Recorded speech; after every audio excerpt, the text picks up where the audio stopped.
Welcome. If you've ever saved a post from a Facebook page and now want to remove it from your saved items, you're in the right place. In this video, I'll walk you through the simple steps to unsave a page post on Facebook using your PC, all based on the latest Facebook update. Let's get started. First, open your preferred web browser and head over to the Facebook website. Log in with your account details if you haven't already.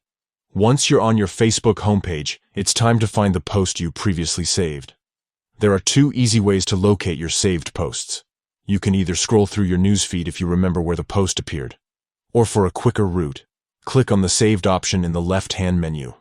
This section neatly organizes all your saved content, making it super easy to find the specific page post you want to unsave. Once you've found the post, look for the three dots icon, sometimes called the More Options button, usually located at the top right corner of the post. Click on these three dots to reveal a drop-down menu with several options. From this menu, select Unsave Post. That's it.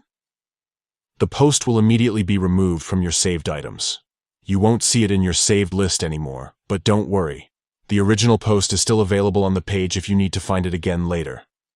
This updated method is quick and user-friendly, letting you keep your saved section tidy and organized. Whether you're cleaning up old bookmarks or just want to declutter your Facebook experience, these steps make it easy. If you found this guide helpful, don't forget to give it a thumbs up and subscribe for more simple tech tutorials. Thanks for watching, and see you in the next video.